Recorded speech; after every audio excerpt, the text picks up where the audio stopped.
This is a continuation of the discussion that I began in the previous Keys of Magic video number 41. You may wish to listen there first before listening here. If you happen to have been listening to all of my videos, since they are lessons in order, a couple of times in past videos I encouraged you to heal as a person as part of your preparation for becoming a magician. This is relevant again in that the first 56 positions in the archetypal map, of which the magician is one curriculum, are 56 transformations that allow a person to become a high and healthy version of themselves. This all happens before you get to magician. Once you have gotten the hang of simply being human, you have the opportunity to be initiated into a greater journey of life, which of course is still a human journey, but there are further mysteries and embodiments available. The individual who undertakes this second, deeper journey is the Fool. The Fool will visit each station of the mystery, of the progression, and will still be the Fool when they culminate the journey, sometimes called the Wise Fool. I am reminded of a quote by T.S. Elliott: "We shall not cease from exploration, and the end of all our exploring will be to arrive where we started and know the place for the first time." Each time a person moves from one curriculum to another, for example, from the Fool to the Magician, the point is not to forget the previous, but to bring it forward and add to it and resolve the weaknesses or immaturities within it. Thus, as the Magician, from within your heart, draw upon the Fool. Be willing, be free, take risks beyond the box society gave you. Have what in Buddhism is called the beginner's mind.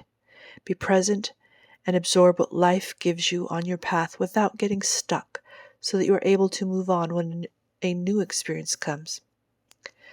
Perhaps the most important gift from the Fool that I hope magicians live is laughter.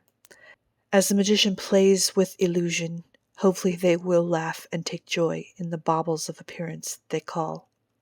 The novice magician will need the Fool's willingness to be open to the new, since the magician is in the process of becoming adept at the plumbing and structure of the universe and world that previously they took for granted and or that is not what they once thought. One main difference between the Fool and the magician is that the Fool travels choice light and take what comes.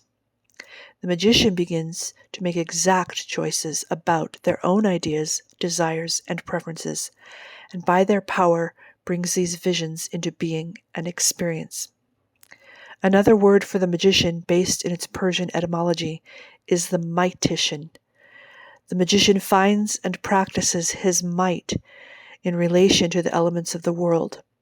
The magician is not a station of rulership over others, but a self-empowerment.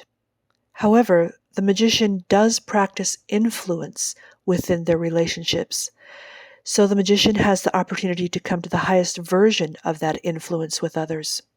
I will note again that much of the magician's might is not only because they learn some magic formula to cause. That's part of it. That's the new part of it that the magician dedicates to. But the magician's true might is the foundation and integration of all the previous stations, so that the magician is in possession of themselves and unsubjugated, and thus can employ that completed ability now outward to influence and bless around them. Not to mention the completion of the 56 stations previous to the Fool is also a cultivation of trustworthiness that allows for those beings who the magician hopes to influence and garner consent from to not be required to respond to a karmic jerk. Once an individual gains mastery of self-empowerment, influence, and creative ability, the magician, they are prepared for the opening of the next archetype station, which is High Priestess. Please do not regard gender. Cosmic polarity is a whole other discussion, not too relevant here, but suffice it to say that in terms of a human person, it doesn't matter gender when it comes to embodying archetype. Thus, a man, woman, or a non-binary could be in the High Priestess curriculum. The High Priestess will draw upon their creation abilities obtained at the magician station in order to expand their service and their revelations.